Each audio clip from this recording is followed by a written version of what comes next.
नमस्कार दोस्तों, मैं हूं निरंजन कृष्णा और आप देख रहे हैं सब पर नजर।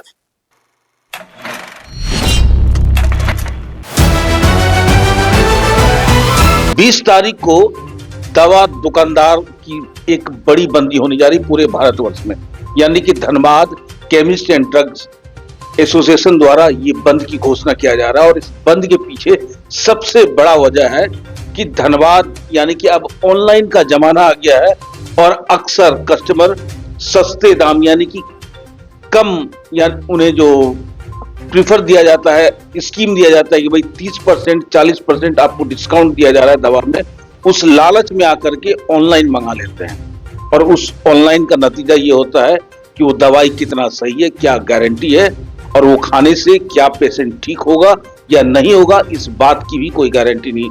तो हर हाल में नुकसान किसका हो रहा है? यानी कि पेशेंट का। जो पेशेंट पीड़ित है उनका तो नुकसान हो ही रहा है, लेकिन एक बहुत बड़ा जो एजेंसी चला रही यानी कि जो दवाई बेच रहे दुकानदार लोग इतना मेहनत कर रहे हैं रात दिन, सही दवाई देने का जो प्रयास किया जा रहा है काउंटर के द्वारा रसीद काट करके गारंटी के साथ आपको जो दवाई मुहैया कराते हैं, वो बेचारे अब भूखे मरने की नौबत पे आ गए हैं। और ये सही बात भी है, क्योंकि हम ही लोग पहल करते हैं कि भाई सस्ता दवाई कहाँ मिले, लेकिन सस्ता के चक्कर में हम अपनी जान को जोखिम में डालते जा रहे हैं, जो गलत बात है। ललित जी कृपया बताएं कि भाई आज जितने भी भारतवर्ष में दवा विक्रेता है उनके समक्ष कौन सी समस्या उत्पन्न होती है? देखिए पंकज जी, हम लोग भारतवर्ष के 12,40,000 दवा विक्रेता आगामी 20 मई को हम लोग एक दिन की हड़ताल पर जा रहे हैं। कारण यह है कि ई ऑनलाइन फार्मेसी जो कि अनियंत्रित डिस्काउंट जो बाजार में दे रही है वो सही नहीं है। और आज के डेट में एआई से जो जनरेट पर्चे हो रहे हैं, डॉक्टर के प्रिस्क्रिप्शन निकाले जा रहे हैं और उससे नशीली दवा जैसे नींद की, कफ सिरप, ये सब टाइप की दवाएं आसानी से उपलब्ध हो रही है। चूंकि दवा एक सामान्य वस्तु नहीं है, दवा जो कि एक जीवन से जुड़ा हुआ मामला है। और हम लोग, हमारी एसोसिएशन इस पे ये पहल कर रही है कि हमारे जो दवा खाने वाले लोग हैं उनको किसी भी प्रकार की गलत दवा उन तक ना पहुंचे, ना खा पाए। और कोविड काल की दरमियान में सरकार ने 220E और 817E को लागू किया था, जो कि अभी तक चल रहा है। हम लोगों की मांग है, हमारी all India chemist and druggist association की मांग है कि सरकार इस अध्यादेश को वापस ले। चूंकि हमारे राष्ट्रीय महासचिव राजीव सिंघल जी और JS सिंधे जो हमारे राष्ट्रीय अध्यक्ष है, उनके नेतृत्व में हम लोग ये कदम जो उठा रहे हैं ये बहुत ही अच्छा कदम है। और इन लोग के ही हम लोग गाइडलाइन में पूरा भारतवर्ष चल रहा है।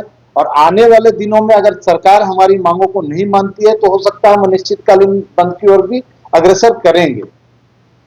और इसमें सबसे बड़ी बात जो हम लोग देखते हैं कि डिस्काउंट, ऑनलाइन जो डिस्काउंट वाले दे रहे हैं कहां से दे रहे हैं, आज ये समझने की चीज है। क्योंकि MRP का निर्धारण और उसके बीच का जो मार्जिन वो सरकार तय करती है। NPPA हम लोग इसको, जिसको हम लोग कहते हैं, और DPCO में जो प्रोडक्ट आते हैं, तो देखा जाता है कि ऑनलाइन वाले 20%, 25%, 30%, 40% तक जो डिस्काउंट दे देते हैं वो कहां से दे रहे हैं? ऑनलाइन वालों से पूछा जाए।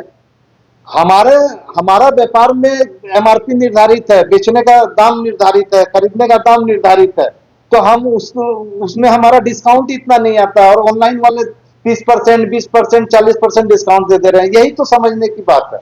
मैं आपके चैनल से ये धनबाद के पब्लिक को भी ये कहना चाहता हूं कि कृपया आप लोग ई फार्मेसी के ऑनलाइन में चक्कर में ना पड़े। क्योंकि देखा जाता है कि ऑनलाइन में क्या दवा आ रही है तो वो उसका फार्मासिस्ट नहीं है, वो आपको वो दवा आएगी तो आपको कैसे खानी आपको पता नहीं है। जबकि हमारे लोकल केमिस्ट पे आप विश्वास रखिए, और लोकल केमिस्ट ही आपका सबसे बड़ा साथी है। क्योंकि आप 12 बजे रात में भी अगर लोकल केमिस्ट के पास जाएंगे तो दवा आपको मिल जाएगी, और ऑनलाइन वाले आपको रात में 12 बजे दवा नहीं दे पाएंगे। तो मेरी अपील ये है कि आप लोग अपने निकटतम जो हमारे केमिस्ट बंधु है उन्हीं से दवा लें और डिस्काउंट के चक्कर में ना जाएं। डिस्काउंट के लालच में आपको गलत दवा मिल सकती है, इसमें बहुत संदेह है। सर मैं एक सवाल पूछना चाहता हूँ कि तो लोकल जो दुकानदार हैं जो मेडिसिन सप्लाई करते हैं या बेचते हैं वो भी कमीशन दे रहे हैं, तो आपके वो कमीशन कहाँ से दे रहे हैं? किसको कमीशन देना? कस्टमर को जो डिस्काउंट दे रहे हैं। नहीं तो वो तो प्रतिस्पर्धा में मर रहे हैं ना। हमारे जो दुकानदार हैं, यहाँ के लोकल दुकानदार हैं, वो ऑनलाइन के चक्कर में उनको मार्जिन ही 10% का पड़ता है, 15% का पड़ता है, और वो अगर सारा डिस्काउंट ही दे देते हैं तो यहाँ पे तो पता चल रहा है कि अपना घर से डिस्काउंट दे रहे हैं, और आने वाले दिनों में बहुत ऐसे दुकानें जो बंद हो गई है। लेकिन यहाँ पे एक समस्या और है, यहाँ पे दवाई का रेट जितना माला लिख के दिया जाता है, डॉक्टर के द्वारा प्रिफर किया जाता है, और उससे एकदम क्लियर बात है, डॉक्टर को भी कहीं ना कहीं वहां से मिलता है 500। देखिए ऐसा है, सरकार इस वजह से वहां पे डिस्काउंट दे रहे हैं, क्योंकि जो छोटी छोटी कंपनियां आकर के जो आपको डायरेक्ट टच नहीं करती, वो डायरेक्ट दुकानदार को टच कर रही है। इसके बारे में आपको क्या कहना है? देखिए इसमें मैं अपने तरफ से कुछ भी नहीं कर सकता हूं। कारण यह है कि ये डॉक्टर का मामला है, और रही बात जहां तक आप बोल रहे हैं कि दवा की एमआरपी हाई रेट में रहती है, तो वो सरकार का देखने का चीज है, वो इसमें एसोसिएशन कुछ नहीं कर सकता है। अगर आप एक नागरिक होने के नाते अगर आप मान लीजिए देख रहे हैं कि एक ही कंपोजिशन की दो दवा और एक की एमआरपी ज्यादा और एक की एमआरपी कम है, तो इसके लिए आपका सरकार का दरवाजा खुला हुआ, आप सरकार में सीधे कंप्लेन कर सकते हैं। इसमें एसोसिएशन का किसी भी प्रकार का कोई रोल नहीं है। अच्छा, एक तरफ से मतलब कि सरकार यानी कि खुद जन औषधि केंद्र का मतलब कि हर जगह मतलब खोल रही है, जिसमें सस्ती दवाइयाँ भी मिल जाएंगी, फिर भी ऑनलाइन तो मतलब कि यहाँ पे बंद होना भी चाहिए। और कहा भी जाता है कि हर क्रिया के विपरीत एक प्रतिक्रिया होती है। यहाँ पे चिकित्सकों का मनमानी इतना ज्यादा मतलब कि बढ़ गया कि भाई उनको एक सुनिश्चित दुकान से ही खरीदारी करनी है, इसको लेकर के भी लोग त्रस्त थे और ऑनलाइन का रास्ता को अपनाते हैं। इस संदर्भ में आप क्या कहते हैं? नहीं देखिए, इसमें ऐसा पंकज जी कि आप जो बात बोल रहे हैं कि जो डॉक्टर लिख दिए वो दवा वहीं मिलेगी, तो इस संदर्भ में तो देखिए हम लोग आईएमए से ही बात कर सकते हैं, क्योंकि ये हम लोगों के क्षेत्र में ये चीज आता भी नहीं है, तो हम लोग इसको अगर अपनी प्रतिक्रिया ना ही दे तो अच्छा है। तो मतलब कि डॉक्टर अपनी मनमानी कर रहे हैं वो सही है? नहीं, मैं ये बात आप देखिए, ये बात मैं नहीं बोल सकता हूँ कि डॉक्टर हमारे भगवान हैं और डॉक्टर मनमानी कर रहे हैं, ये बात भी मैं आपको नहीं बोल सकता हूँ। लेकिन आपके अगर संज्ञान में कोई ऐसा मामला है तो आप हमारे धनबाद में हमारे झारखंड के आईएमए के अध्यक्ष डॉक्टर AK सिंह साहब है, आप उनसे मिलकर अपनी बातों को रख सकते हैं, कहीं पे उसमें दिक्कत नहीं है। एक और प्रश्न आता है कि जैसे जैसे डेवलपमेंट हो रहा है, विकास हो रहा है, हर चीज ऑनलाइन हो रही है और दुनिया के दूसरे देश भी मतलब कि इसको बहुत तेजी से फॉलो कर रहे हैं। आप क्या चाहते हैं कि फिर से वोटिंग डायरेक्ट पेपर पे हो, यानी कि लोग ऑनलाइन का रास्ता छोड़ दें? नहीं, मैं ऑनलाइन का विरोध, देखिए मैंने ऑनलाइन का विरोध इसलिए किया डिस्काउंट के मैटर पे कि जो कंपनियां 30-30%, 40-40% डिस्काउंट दे रही है, आज सरकार उसको खत्म करवा दे ना, ऑनलाइन वाले डिस्काउंट नहीं दे। हमारा भी एक भी दुकानदार नहीं देगा भारतवर्ष में डिस्काउंट, लेकिन ऑनलाइन कंपनियों के चलते हमारा व्यापार चौपट हो रहा है, इसको समझने की चीज है। और स्पूरियस ड्रग का खतरा उसमें बढ़ रहा है। एआई जनरेटेड जो प्रिस्क्रिप्शन से आप नींद की दवाएं, खांसी की सिरप, नशे की सिरप मंगवा ले रहे हैं, इसको कौन रोकेगा? हमारा धनबाद दुकान में, आप धनबाद जिले में एक भी दुकान में चले जाइए, आपको हमारा एक केमिस्ट बिना पर्चे का नींद का दवा नहीं देगा, खांसी की दवा नहीं देगा। ये कितनी बड़ी बात है। अभी आप छोटी सी एक बात को समझिए कि किसी परिवार में किसी बच्चे का, एक युवा बच्चे का कोई झगड़ा अपने परिवार के साथ में हो जाता है और वो कोई गलत काम उठाने के लिए ऑनलाइन से नशीली दवा मंगा लेते हैं, नींद की खाने वाली दवा मंगा लेते हैं, और वो 20 टेबलेट एक साथ खा लेंगे, तो क्या स्थिति होगी?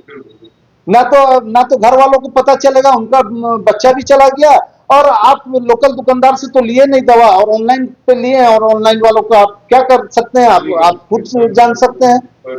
इसलिए हम लोग 20 तारीख को बंदी कर रहे हैं, और 20 तारीख को ही हम लोग रणधीर वर्मा चौक पे 12:30 बजे से धरना प्रदर्शन का भी हम लोगों का कार्यक्रम है। आज हम लोग हमारी टीम ने धनबाद के उपायुक्त महोदय, सिविल सर्जन महोदय, एसडीओ महोदय और औषधि निरीक्षक महोदय को पत्र दे दिया है और जानकारी भी दे दी है कि हमारे धनबाद जिले की दवा दुकानें बंद रहेगी। इमरजेंसी की स्थिति में हम लोग कहीं पे भी मरीज को परेशान नहीं होने देंगे। किसी भी मरीज को अगर इमरजेंसी होगी तो हमारे संगठन से हमारे पदाधिकारियों से संपर्क कर सकते हैं, उनको दवा उपलब्ध हो जाएगी। सर उसका नंबर मेरे कॉन्टेक्ट में आप उसका नंबर, मेरा नंबर है 8210754454। आप इस नंबर पे संपर्क कर सकते हैं, आपको दवा उपलब्ध हो जाएगी विशेष स्थिति में। हम जनता जनार्दन से भी ये अनुरोध करेंगे कि कृपया ऑनलाइन दवाई लेना बंद कर दें, क्योंकि ऑनलाइन दवाई में हम कुछ भी ले सकते हैं, नींद की गोलियां भी, कफ सिरप भी, जो प्रिस्क्राइब नहीं है डॉक्टर के द्वारा, लेकिन वो कहीं ना कहीं आपके बच्चे को, यंग जनरेशन को दिग्भ्रमित कर रहा है या उस नशे की लत में धकेलता जा रहा है। ये गलत बात है।